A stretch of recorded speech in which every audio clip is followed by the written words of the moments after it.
Ako si Father Dennis, paring Densyo sa social media.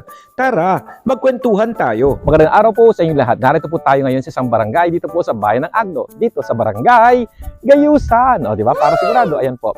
Gayusan Integrated School. Pupuntahan po natin isa sa mga sityo po natin dito sa barangay Gayusan, ang Ranom Numati, para po sa ating pagdiriwang ng ating Santa Misa. Tara po, kilalanin po natin ang mga iba't ibang kaibigan po natin na makakasama po natin mamaya. At sana po ay huwag silang mahiya kapag nakaharap na po sila sa harapan po ng ating camera. Tara po, bisitahin po natin sila. At syempre, dahil hindi po kaya ng aking sakyan, ay gagamitin po natin ang tangkal ni Kuya Ruel. Tara! Good afternoon po, manang! Yes. Ano pong sityo po ito? Sityo Ranom Numati. At yung tinatawag po natin dito sa mayroong chapel po natin ay sa may hilltop. Paano po yun? Ranom Numati o hilltop ang lugar na ito?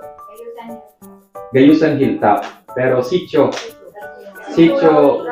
Ranom Numati. Sino po ang patron po natin dito sa ating chapel?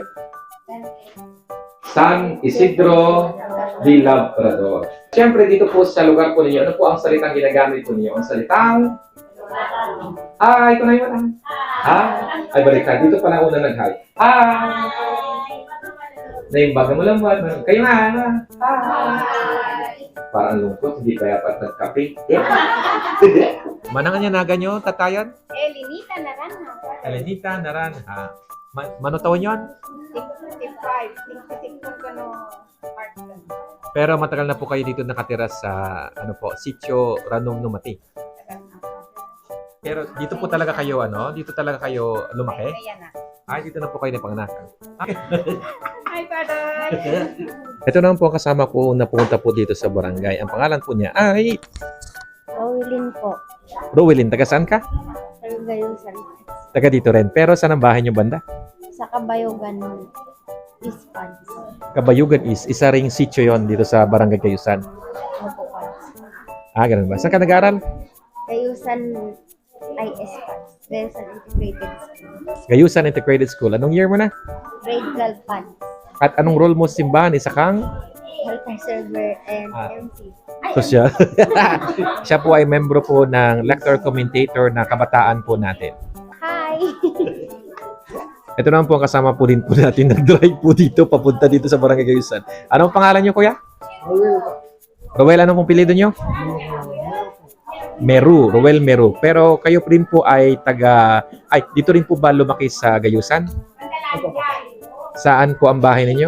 Doon po sa Sitio Gabayugan. Sitio Gabayugan. Kaano-ano niyo po ang magandang babaeng ito? Anak ko po. Ay, anak niyo na. Akala ko apo niyo. Anak niyo pala. Thank you po. Bye-bye. Sige po. Bye-bye po. Tapos na po ang ating Santa Misa doon po sa Sitio Ranom Numati. Kasama po natin ang ating mga kaibigan. Yung iba po medyo nahihiya pong humarap sa atin para po sa ating pagdiriwang ng ating Santa Misa at medyo nahihiya pa po silang makipagkwentuhan sa atin. Bago po tayo umuwi, andito po ngayon nakatambay muli sa harapan po ng eskwelahan dahil inaantay ko pa po ang iba po ko pong mga kasama. Yung makasama ko po kasi sa sakyan ay andoon sa bahay po nila Ate Arlene, nakikipagkwentuhan para makasabay na po sila pauwi doon po sa poblasyon area. At syempre, bago po natin tapusin ang video ito, i-shoutout po muna natin ang mga iba't ibang kaibigan po natin na parati po natin kasama na nanonood ng ating vlog para sa ating vlog dito sa ating fanpage sa ating Facebook account, pati na rin po sa mga kaibigan din po natin, hindi lang po sa Facebook account ang ating vlog, bagkos meron din po tayong account sa Instagram, meron din po sa YouTube, at meron din po sa TikTok. Hanapin nyo lang po, the same platform po, ay the same pong pangalan. Ang pangalan po ay Paring Densyo TV. Naway mag-subscribe po tayo o i-follow nyo po ako para naman makasama nyo po ako sa pang-araw-araw po nating gawain at mga iba't ibang mga bisitasyon natin at sa ating iba't ibang pakikipagkwentuhan natin sa iba't ibang mga tao at iba't ibang lugar. Sa inyo pong lahat, i-shoutout po na natin ang iba pang mga kaibigan natin. Nice Christ, Cristino, Lailani, Brian, Yolanda, Manuel, Ima, Arsenio, Marilyn. Thank you po!